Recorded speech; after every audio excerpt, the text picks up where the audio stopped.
আমি দোয়া করি হ্যাঁ তোমার মনটা বুঝছো সবসময় যেন ওই পরাটা আর ভাজিটার মতো যেন থাকে। কেন জানো? কোনো পরিবর্তন দেখতে পাইছো নাকি? না, ভাজিটা অনেক সফট নরম, তো এই জন্য কি দোয়াটা করলাম তোর মনটা যেন সবসময় নরম থাকে। তা আমার মন শক্ত ছিল কবে। মাঝে মধ্যে হালকার উপর ঝাপসা হয়ে যায় তো, সেটাও যেন আর না। সব দিক দিয়ে যদি 100% তো চাও তাইলে কেমন হইব? এই দোয়া করলাম যেন এরকম হয়। খালি বউরা যেন ভালো হয়, বউরা যেন সবসময় হাজি অজি কিজি বিজি সব কইয়া বেড়ায়, আর স্বামীরা যেন হ্যাঁ ঠাস ঠুস বাস এমন থাকে নাকি? ভাজিটা অনেক সফট নরম সুন্দর। বাজিটা নরম, বউ যেন বাজির মতন হয়, আর যেন পরোটার মতো হয় নরম নরম, হ্যাঁ, আর স্বামী যেন বাঁশের মতন হয়, হ্যাঁ, ঠাস ঠুস। আমি তো ওইরকম না।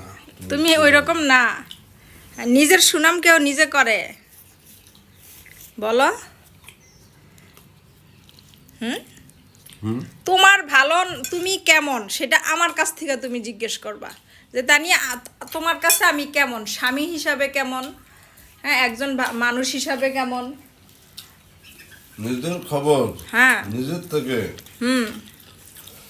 আর কেউ বেশি জানবো না তো, এটা তোমার ভালো মন্দর খবর আমি বলতে পারবো, আমি স্ত্রী হিসাবে আমি বলতে পারবো যে আমার জীবন সঙ্গী কেমন, যার সাথে আমি যেটা বললাম সেটাই তো তুমি বলবো, তো আমি বলে দিলাম। হ্যাঁ, যেটা করবো সেটাই বলে আমি কমু, চিন্তা করছ? তবে আমার ছেলেটাই ভাজিটার মতো হওয়ার চেষ্টা করতেছে, কিন্তু হচ্ছে না। হচ্ছে না।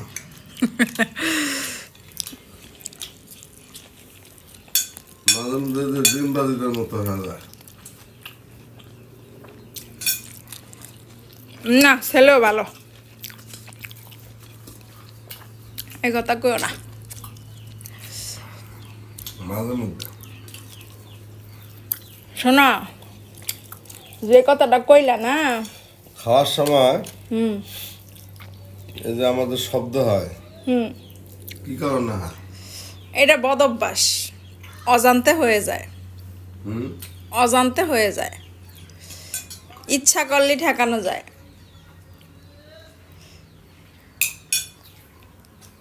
ইচ্ছা করলেই ঠেকানো যায়, কি আসছে বলতে পারবো না, ইচ্ছা করলেই ঠেকানো যায়। পরোটাটা মিষ্টি কম দিছি না? ভালো হয়েছে।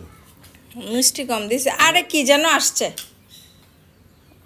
দেখুন কিছু নেওয়ার মতো হলো। না না, টাঙ্কি পরিষ্কার করতে আসছে না, টয়লেট টাঙ্কি। খাইতে বইছি কও জ্বালা। এটা শুনলাম আবার, আমি ভাবছিলাম মাছ। না